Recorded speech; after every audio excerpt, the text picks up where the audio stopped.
Muy buenas tardes, estimados estudiantes. El doctor Boris Torres Vizcarra, su docente de la materia de Psicología Médica, siendo que ya eh, voy a presentar el tema de lo que es relación médico-paciente, dentro de lo que es el aspecto del programa de la materia, y bueno, esperando que esta clase sea muy provechosa para ustedes y demás. Como introducción tenemos que la relación médico-paciente es algo muy importante dentro de lo que es el área médica, ya que muchas veces, como siempre digo a mis alumnos, muy importante o más importante llega a ser el trato, la relación, la confianza que cree el paciente en uno como profesional. Muchas veces es mucho más importante eso que a veces tenemos colegas, amigos, compañeros, los cuales, por ejemplo, sí tienen un vasto conocimiento teórico, son muy capos, por ejemplo, en su área y demás, ¿no? Pero ¿qué pasa si uno puede tener un conocimiento profundo, un conocimiento actualizado y demás, digamos, el último artículo, en el qué sé yo, en cualquier área, cardiológica, neumológica, no sé, el último avance quirúrgico y demás. Pero ¿qué pasa si uno tiene ese conocimiento, pero no sabe tratar al paciente?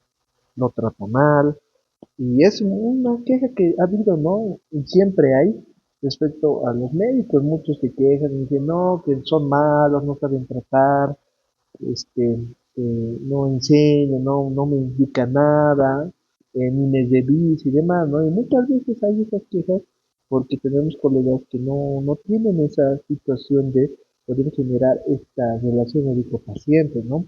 Entonces, repito que en muchos casos, un buen trato, una buena empatía con el paciente, escucharlo, estar con él y todo, eso es muchas veces la clave del éxito, ya que ese paciente va a tener una buena impresión de ustedes y va a decir, no, ese doctor sabe, él sabe, qué capo, solo me ha escuchado y no era como otros médicos que ni me escuchan, ni me ven, ni me revisan, pero ese doctor me ha escuchado. Entonces, eso genera pues de que traiga a sus familiares, te recomiende y todo. Y poco a poco así uno va aumentando su consulta y las personas se van conociendo y es ahí donde empieza esto del éxito, de como en la parte, por ejemplo, privada.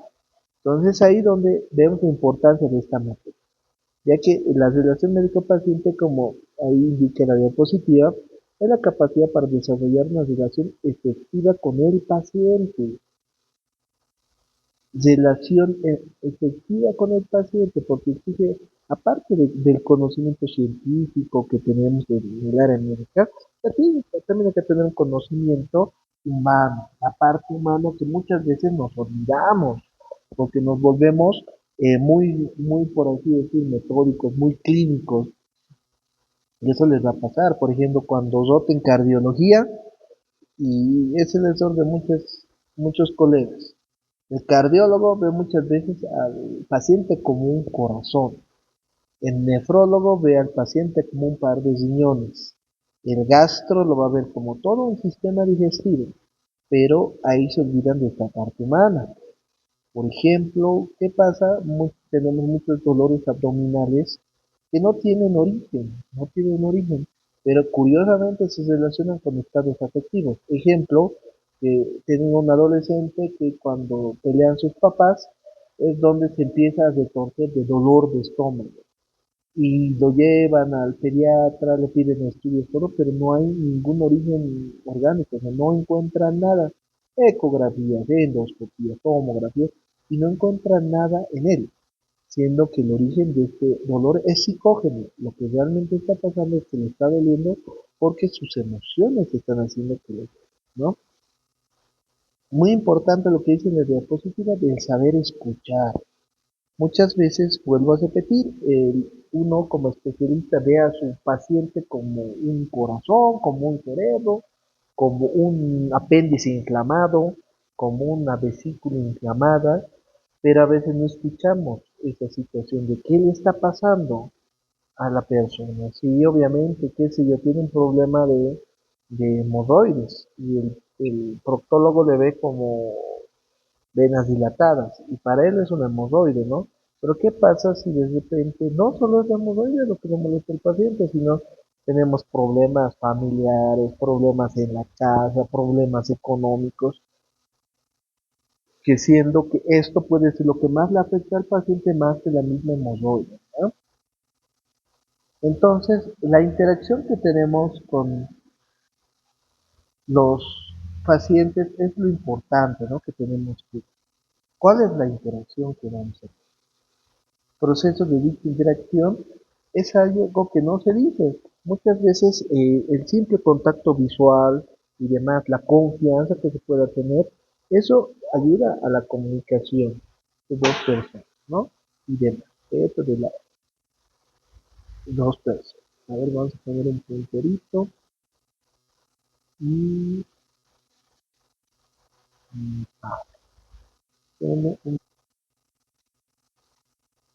bien, continuamos. Entonces, la interacción que se da entre estas dos personas se puede producir a varios niveles al.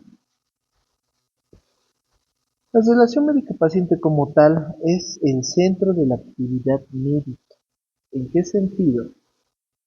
En que esa interacción que vamos a tener con el paciente va a ser vital en cómo vamos a crear esa empatía, esa confianza y demás con el paciente, ya que muchas veces va a ser el eje por el hecho de que nuestro paciente es la fuente, ¿no? De nuestro trabajo y demás, ¿no? Entonces, vamos a ejercer un poder de conocimiento con el paciente, porque él está acudiendo en ayuda para que le ayudemos, porque nosotros tenemos el conocimiento necesario y por lo cual vamos a tener un poder sobre él, ¿no? Ya que está buscando alguna cura, que calmemos sus dolencias y demás. Vamos a hacer un agente terapéutico. Pero qué importante llega a ser ganar la confianza en nuestros pacientes. Esa confianza que, como les repito, en la práctica se ve que muchas veces tenemos colegas que realmente son unos cráneos, académicamente, científicamente, tienen mucho, mucho, pero mucho conocimiento, ¿no? Pero, ¿qué pasa si no hay confianza? No hay esa capacidad de crear confianza en el paciente. De que uno puede saber mucho, pero el paciente no confía en lo que dice su doctor. Entonces, ahí está la importancia de poder crear una buena relación médico-paciente, ¿no? ¿Qué va a ser la definición de este tema?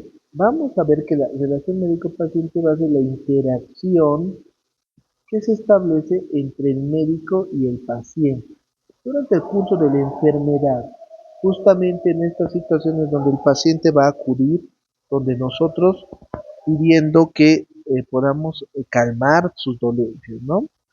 También es una relación interpersonal de tipo profesional que sirve en base a la gestión de. Va a ser una relación y demás, ¿no?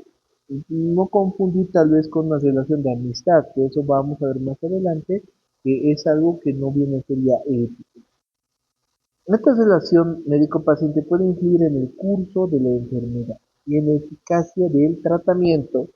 Hay patologías donde necesitamos que haya una buena relación médico-paciente, porque como menciono a los muchos pacientes, muchas veces el profesional hace el 50% del tratamiento, pero el otro 50% lo tiene que hacer el mismo paciente.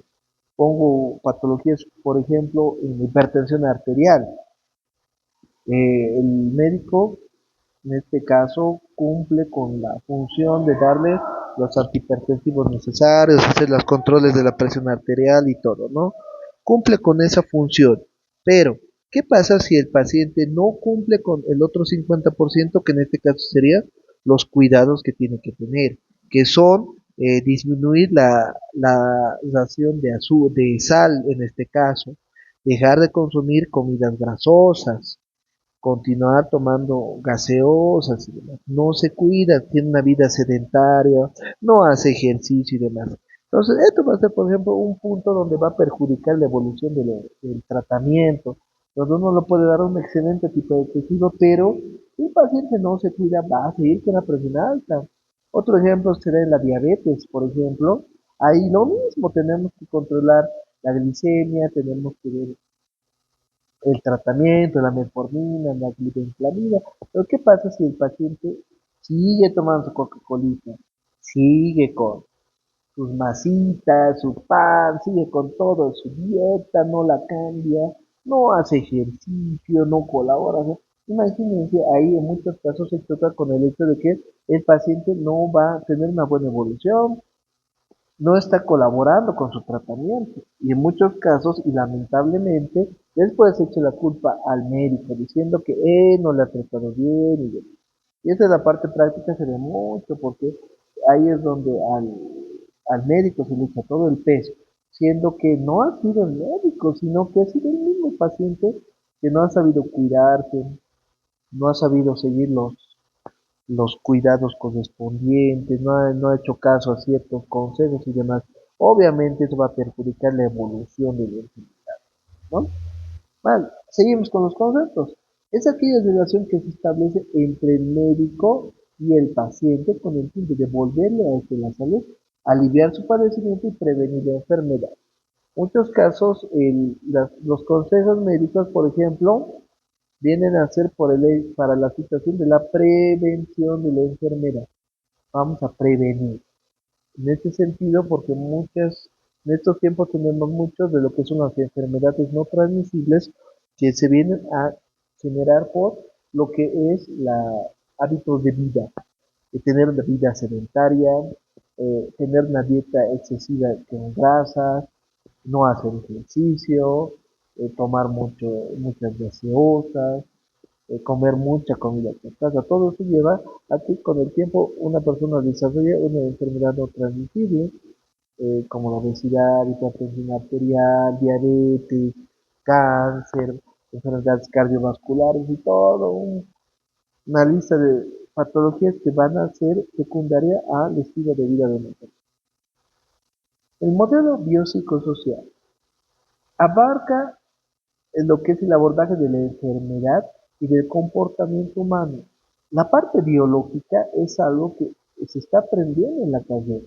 Ustedes están viendo toda esta parte biológica, desde la misma anatomía, fisiología, fisiopatología, el ver luego las, las especialidades como tal, tener sus dotes de cardiología, de neumología, dotes de reumatología, dotes de psiquiatría, todo es la parte biológica que en la carrera la van a aprender muy bien. Pero en esta materia es donde nos vamos a buscar a esta parte psicológica, ¿por qué hablo de psicológico? Porque ahí viene de la mano con la parte mental, lo psicológico, donde tenemos que la parte psicológica va a afectar igual o peor que la parte biológica. En muchos casos tenemos como el, la mente guía al cuerpo. Podemos estar físicamente sanos de todo, no nos puede doler nada, no podemos quejarnos de ningún dolor, molestia y demás, pero ¿de qué nos sirve no tener ninguna molestia física si de repente estamos tan deprimidos que nos estamos hundiendo en alcohol? Solo queremos tomar, tomar, tomar, tomar. O estamos o sea, estamos físicamente bien, pero en las noches no puedo dormir. De repente cada noche tras noche no puedo dormir, no me da hambre, no tengo sueño, no hay apetito. Ahí viene la parte psicológica, lo importante de ver este modelo biopsicosocial, porque también la parte social es importante. Imagínense una persona que tenga un familiar alcohólico, que en su familia esté esta situación del padre alcohólico, del primo alcohólico, que sí o sí va a afectar a todo el entorno familiar, ¿no? Entonces la parte social, por ejemplo, uno tiene algún familiar alcohólico y vive por la ceja, digamos así, siendo que es un lugar donde hay puro bares, cantinas y demás, usted está en un ambiente donde le puede predisponer igual consumo de bebidas alcohólicas y desarrollar igualmente alcoholismo como su familiar, ¿no? Entonces, estos tres sistemas se relacionan y demás. Por ejemplo, un ambiente social donde solo haya comida chatarra va a afectar a la parte mental y, por ejemplo, la parte biológica en el desarrollo, pónganse, de obesidad y diabetes. Entonces, como ven, todos estos tres se correlacionan, ¿no? Es rol o estatus del enfermo. ¿Qué decimos del enfermo? Hay una disminución de las responsabilidades y obligaciones, ¿no? Porque la misma condición de enfermo hace que tenga ya ciertos límites, que ya no puede ejercer algunas situaciones o no pueda realizar ciertas actividades físicas o mentales. Todo eso hace que el paciente tenga eh, menos responsabilidad.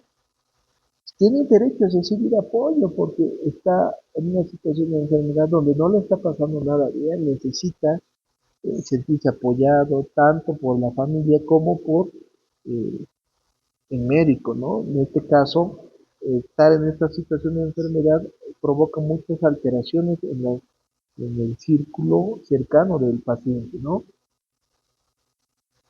La obligación de poder curarse, ¿no?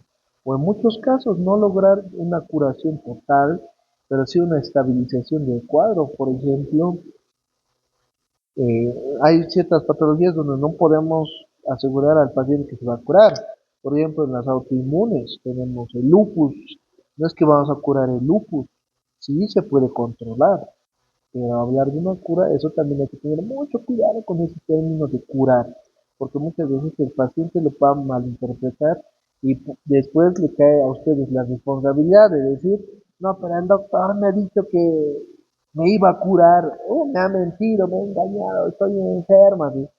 O que yo tenía artritis reumatoide, lupus, enfermedades que ya no se curan y demás, entonces mucho cuidado con ese término. Diabéticos, el diabético ya no se cura, sí puede lograrse una estabilización, o sea, lo puede estabilizar y compensar, pero decirle ya, con mi tratamiento usted se va a curar. Mucho cuidado con ese término, porque luego les puede traer problemas hasta legales, ¿no? Y demás. ¿Qué hace el médico en la sociedad? Tenemos una competencia técnica y científica. Justamente por eso estamos estudiando tantos años. Por eso estamos día y noche, día, tarde, noche en clases. Por eso en el internado se hace turnos, fines de semana, feriados, eh, fechas donde otras personas están cómodas en su casa. Uno está en el hospital, está estudiando, ¿no? Ahí viene esa competencia técnica y científica que se habla en la diapositiva, ¿no?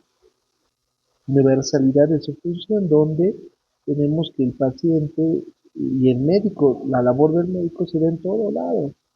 En todo podemos ejercer, estamos en Bolivia, ¿no? Podemos irnos a ejercer a otros países tranquilamente. Por la buena formación que tienen, pueden ir a trabajar, muchos se van afuera a trabajar como médicos, ¿no? Especificidad funcional, por el hecho de que ahí viene pues lo de las especialidades, ¿no? De decir, me voy a especializar en cierta área de la medicina y ya lo voy a ver como un estudio ya y todo. Por eso tenemos especialistas, subespecialistas o a las altas especialidades donde poco a poco nos vamos formando más y más y más. Desinterés, muchas veces tenemos que tener una actitud altruista, ¿no? Yo sé que la parte monetaria es importante, pero a veces sí tenemos que pensar, ¿no? En lo que es la ayuda y demás. Conflicto en el rol médico. ¿Qué conflictos hay? Valores del médico versus paciente. eh, Situaciones complejas como el aborto, ¿no? Que muchas personas por el mismo valor ético, principios religiosos que tengan, que he visto casos, por ejemplo, ginecólogos que no quieren hacer aborto. La ley, o sea, ahí hay un vacío legal. La ley dice que pueden abortar, pero tampoco obliga al médico a que tiene que sí o sí abortar, no, no. Uno por las cuestiones éticas, religiosas y morales puede decir yo no voy a hacer un aborto. Situaciones actuales como los géneros y demás también están en esta situación, ¿no? Conflicto de las demandas, porque lastimosamente en estos últimos tiempos mucho se ha visto esto de los juicios, demandas, especialmente en la parte quirúrgica que se ve, y les soy sincero, ¿no? Que muchos problemas tienen los que operan, especialmente, hasta tienen seguros, porque tengo amigos cirujanos que contratan seguros, cosa que en algún momento que tengan algún problema legal, el seguro se encarga de defenderlos, ¿no? Porque es muy complicado cuando hay estas situaciones y ya a futuro van a ver los futuros cirujanos que sí es muy bonito y demás, la parte quirúrgica, quirófano, se gana muy bien todo, pero cuando vienen estas situaciones de las demandas, es terrible, les diré, terrible. Es igual, anestesiólogos, muchos problemas legales tienen, les digo para los que quieren ser anestesiólogos también, ¿no? Hay que ver el mejor interés del paciente, no solo en la parte clínica, quirúrgica, sino también a veces hasta en la parte económica, ¿no? Van a ver muy común que colegas, especialmente en la parte quirúrgica, por ejemplo, cuando tienen que operar, se ponen diferentes precios, que muchas veces depende de la clínica. Hay clínicas que son baratas, hay clínicas que son caras. Pero eso ya van a ver en la práctica, ¿no? Cómo estas situaciones van a, van a afectar, ¿no? Pueden cobrarle un monto o el doble dependiendo de la clínica, si es mucho más caro de prestigio, ¿no? Entonces ahí viene el interés del paciente, si puede o no pagar. Obligaciones con la comunidad que se quiere, ¿no? Porque a veces se nos exige, ¿no? Que podamos trabajar por la comunidad y todo, ¿no? Determinar quién está enfermo o sano. El conocimiento médico que tenemos nos va a hacer ver esto, si una persona está enferma o está sana. Especialmente, por ejemplo, en la parte legal, la parte de medicina legal, en la parte forense, muchas veces, especialmente en, en mi área de psiquiatría forense, muchos pacientes, para eludir la cárcel, se quieren hacer ver como locos. La defensa dice, no, pero si está loco, tiene una enfermedad mental. Entonces ahí viene la situación de un perito forense, de decir, el paciente está enfermo o está sano, ver cuál de los dos tiene, ¿no? El certificado médico o baja médica, por ejemplo, ¿no? A veces, igual, hemos visto en noticias donde esta parte de los certificados médicos, hay colegas que no hacen un buen uso, porque un certificado médico te puede mandar a la cárcel o te puede sacar de la cárcel. Ahí viene el peso, la importancia y la responsabilidad de un certificado médico. Es más, muchas veces podemos dar certificados y no sabemos cómo lo vamos a usar. Y de repente has dado un certificado y ya te llaman a declarar. Y vos, ¿qué ha pasado? No, pues, tu certificado lo van a meter en un juicio, ahora tienes que ir a declarar. O sea, muchas veces hasta puede pasar muchos de ustedes que caigan sin querer en estas situaciones médico-legales, ¿no? El médico también tiene que decidir internar a una persona. Hay criterios de internación, criterios para entrar al quirófano, criterios para exámenes. Todo siempre bajo un protocolo, porque todo está protocolizado, todo está normado en nuestro país, cosa de que si en caso se pueda eh, saltar ciertos procedimientos, ciertas normas, entonces ahí sí podríamos hablar de una negligencia médica, por ejemplo, cuando el paciente tenga criterios de internación, pero no se le interne, o se tiene que operar al paciente, pero no se le interne, ¿no? Entonces ahí está la situación, la decisión de uno como médico que tiene que tomar, ¿no? Importante ver la confidencialidad del paciente, donde nosotros los médicos tenemos el secreto médico, que según la ley 3131 del ejercicio de profesional médico, hay situaciones donde no podemos hablar. O sea, en general, todo lo que se nos cuenta en consulta es algo en secreto que se nos cuenta, ¿no? Siendo que hay situaciones donde sí podemos no, quitar el secreto médico, por ejemplo, en casos de suicidio, el paciente ya con una intención suicida, o sea, que te dice que se quiere matar y se va a matar saliendo del consultorio.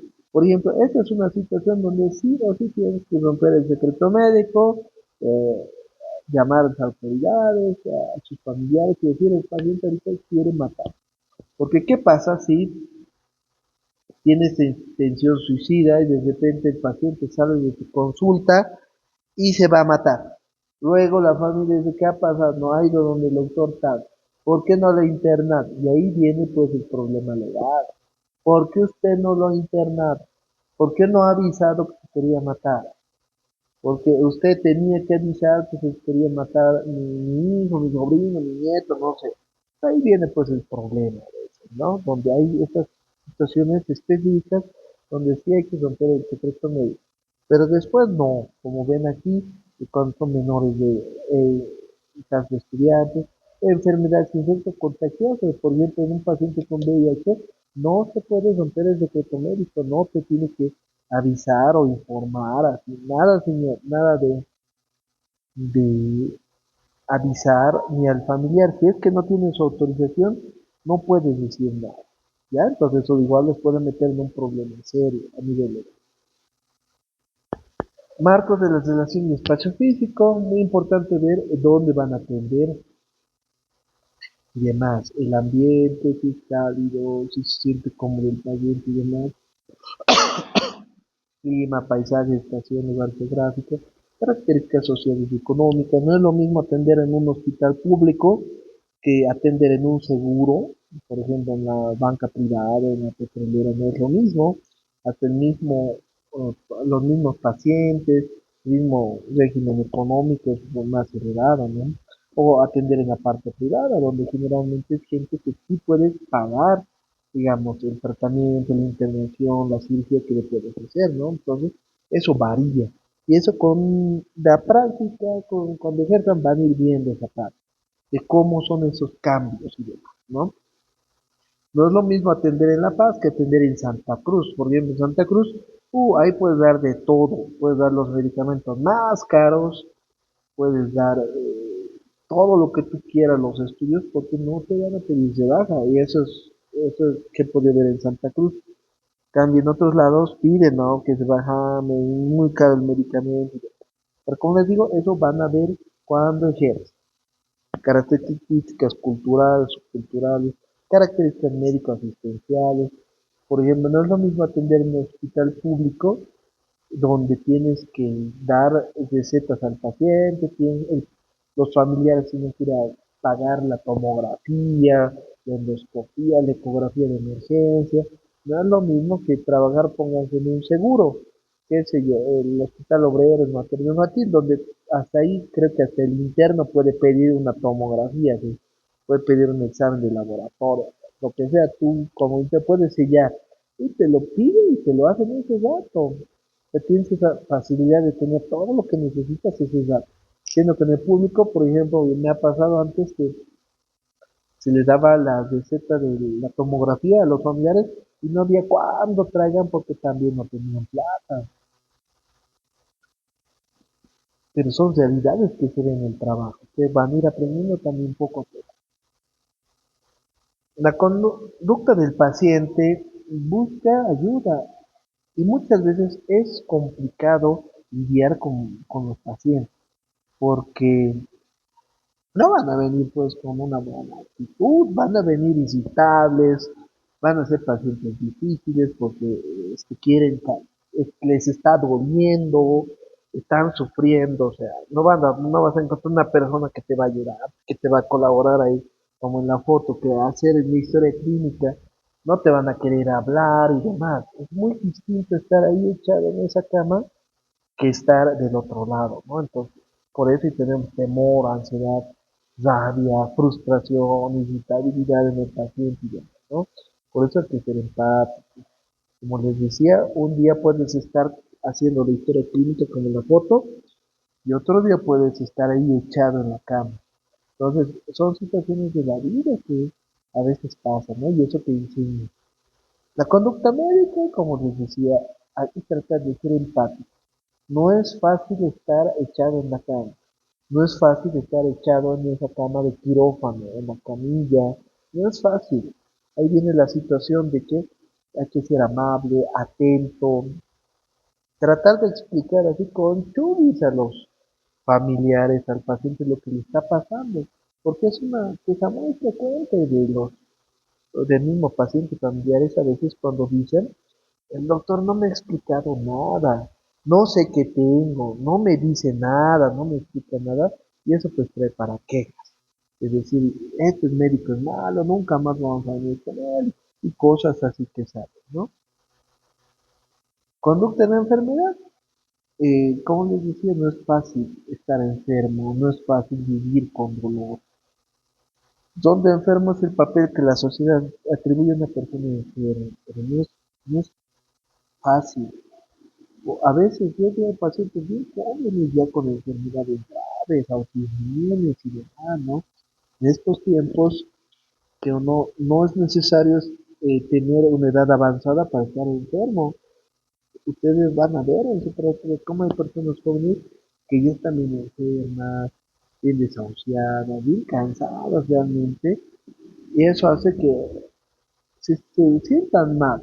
Y ahí viene el apoyo del médico de decir, esta persona está sufriendo, se siente mal, tengo que hallar alguna manera de apoyarlo, ¿no? Pero no es lo mismo eh, hacer un apoyo y hacer un enlace afectivo de decir, no, este es mi paciente y demás, que hacerlo de una manera más profesional, porque la idea es que tampoco hagan vínculos afectivos con el paciente. Eso también está mal, no está bien, ¿ya? Porque mucho cuidado con eso también. Estadios o fases en la enfermedad. Aquí tenemos, por ejemplo, la experiencia del síntoma. Como les decía, viene lo que le molesta al paciente, lo que le duele, lo que le lastima y todo, ¿no? La asunción del dolor enfermo. Hay personas que no asumen que están enfermos, no asumen y se lo niegan. Pacientes que dicen, no, yo no tengo diabetes, no, yo no tengo esto, yo no tengo cáncer, yo no tengo nada, yo estoy sano. Y peor, no se cuidan, peor siguen con sus hábitos de vida, y haciendo que los familiares sean los que sufran cuando no asumen ese dolor. Ya una vez asumido el enfermo, el contacto con los servicios médicos, donde ya han admitido su situación de salud y ya tienen que buscar ayuda en este caso, ¿no?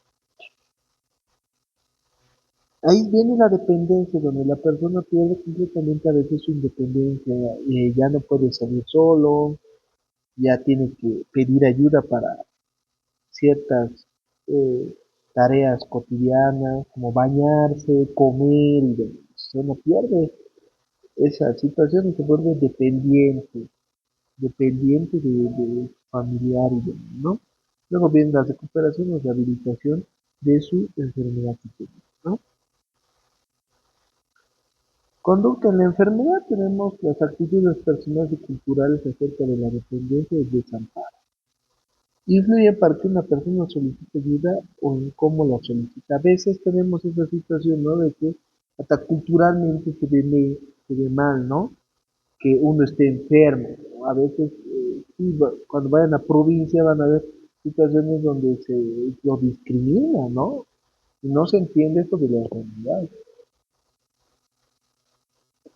Peor si hablamos de patologías mentales, por ejemplo, la esquizofrenia, donde lo primero que van a buscar es al yatiri. Y eso les digo tantas veces ya he visto, que primero van al yatiri les hace sus ahumadas. Hace tiempo estaba 1.000 bolivianos la ahumada, imagínense, la ahumada 1.000 bolivianos. Y efectivamente por efecto placebo eso ayudaba al paciente y se le pasaba, ¿no? Pero nuevamente se caía una semana, se estaba viendo, otra vez se caía en la patología, porque el efecto placebo no es duradero, entonces nuevamente ahumada, transformada, transformada, y ya terminaban sin dinero. Y decían, venían a las clínicas emergentes y así en plata. Y decían, no, ya todo el yatiri nos ha quitado nuestra plata. Y decían, lo traían el paciente interno, ¿no? Los casos así aparecen de manera cotidiana, ¿no? Entonces, otro punto es que las personas somos distintos y vamos a reaccionar de forma diversa a la enfermedad, de una manera distinta, diferente. Personas que van a adaptarse de una buena manera, como personas que no se van a adaptar, personas que van a aceptar su situación de enfermo, como personas que no la van a aceptar y ya, ¿no? Hay un concepto importante también en la relación médico-paciente, lo que es la transferencia y la contratransferencia.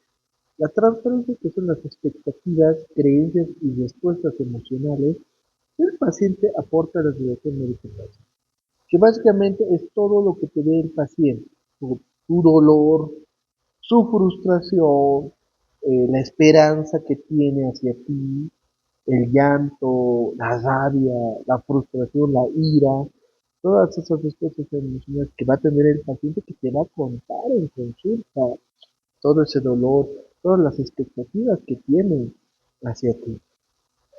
Y viene la contratransferencia que viene a ser el rol del profesional, el rol en este caso del médico donde vamos a tener que tiene que delegar sus emociones para explorar los conflictos del paciente.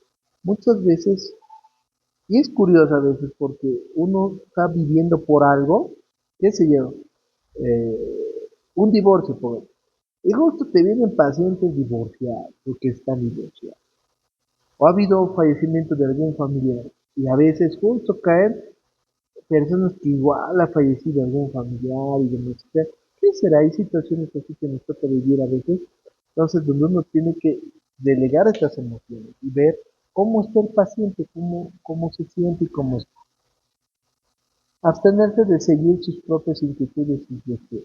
O sea, tiene que ser completamente ético el colega médico, mantener una supervisión continua de su estado emocional para no obstaculizar su trabajo. Esto se refiere, por ejemplo, al hecho de que uno como profesional, como médico, no puedes atender a tu propia familia, tú no puedes superar, porque tenemos esta situación emocional, donde imagínense que operes a tu mamá, a tu papá, a tus hermanos y demás, no va a haber ese, esa objetividad, porque tus emociones van a estar obstaculizando, truncando, te están cegando en algunas cosas, o tener que realizar un tratamiento, no lo vas a poder hacer porque piensas cómo es tu familiar y demás. Entonces, a eso se refiere este pie. La contratransferencia son de tres tipos, originados por la percepción de deseos e intenciones del paciente, que se presentan en el problema, que pretende abordar con el tratamiento, donde uno origina estas percepciones, como si proyectara las cosas que tú piensas hacia el paciente. Estas reacciones emocionales, cognitivas o comportamentales, o sea, tus emociones, tus pensamientos y tu forma de actuar, es el resultado de los patrones personales de comportar. Y muchas veces uno tiene necesidades, como dije, internas, conflictos, peleas. Por eso digo, a veces uno está en un proceso de divorcio y justo te vienen pacientes que están divorciando. Justo pasa algo con lo que tú estás viviendo y ahí es donde te vas a proyectar a este caso, ¿no? Y ya no vas a tener esa objetividad, ¿no? El sesgo introducido por el sistema de valores del terapeuta.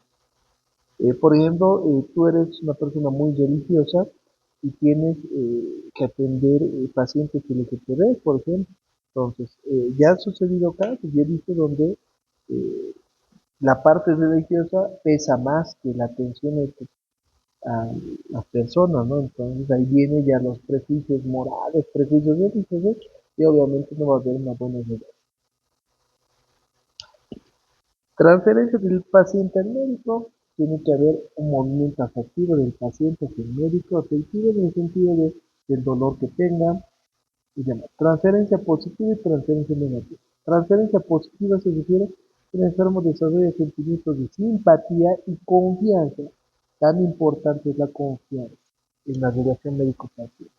Sin confianza no puedes, le puedes dar el mejor tratamiento a tu paciente, pero ¿qué pasa si no confía en ti y en lo que tú le estás dando? Les prometo que no va a tomar ni media pastilla de lo que le has dado si no confía en ti. Así sea el mejor tratamiento del mundo, si no hay esto, si no has desarrollado esto en tu paciente, no va a seguir todo lo que le has indicado. Por ende va a estar buscando otra. Son esos pacientes que van a buscar a un colega, a otra primera opinión, segunda opinión, tercera opinión, cuarta opinión, todas las opiniones que quieran, ¿no? Tiene que haber un golpe de sentimiento, un médico perfecto, fuerte y poder atribuirse al médico. Que nos vean que tenemos fuertes, seguros y de transferencia negativa, una imagen negativa que tenga de nosotros, que no nos vean como buenos profesionales. Integración antiterapia, ¿no? Contratransferencia del médico hacia el paciente. ¿Cómo es de nosotros hacia el paciente?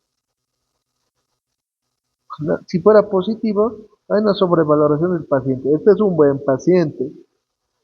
Este paciente va a colaborar con el tratamiento, me va a ayudar y va a seguir las indicaciones como se explica. Pero puede haber un riesgo de dependencia, donde ahí viene la parte interna del médico, donde por ciertos factores puede depender. Muchos casos, y no les voy a mentir, hay casos de colegas que, por ejemplo, dependen o empiezan a generar ciertos vínculos afectivos con sus pacientes. Y entonces eso ya no está bien y demás, ¿no? Puede tener hasta problemas legales. Contratransferencia negativa. Rechazo inconsciente del paciente. Es un mal paciente. Es una agresividad inconsciente.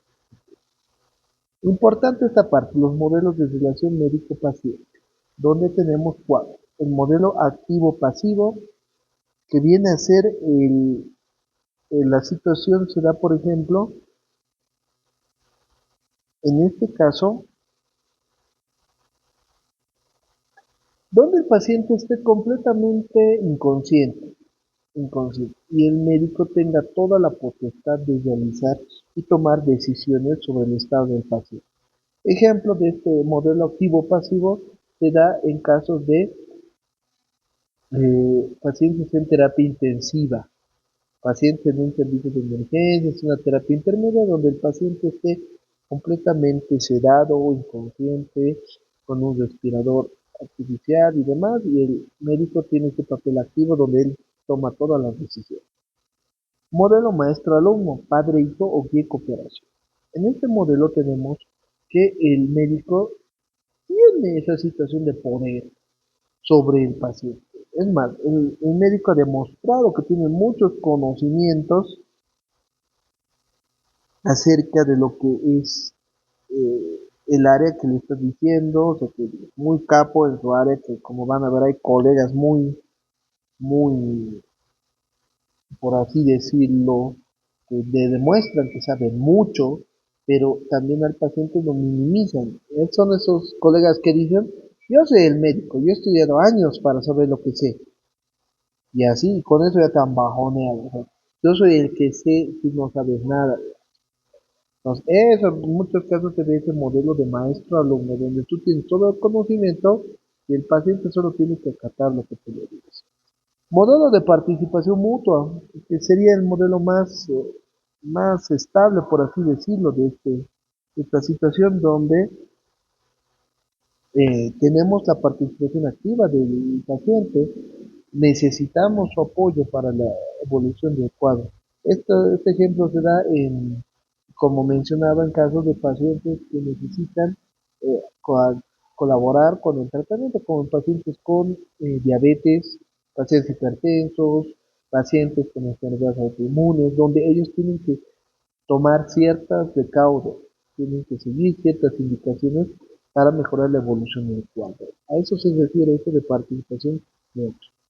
Y el cuarto, que es el modelo más antiético de los cuatro, que es el modelo de amistad, donde en este caso, en este modelo de amistad, el paciente es amigo del médico, no es ético.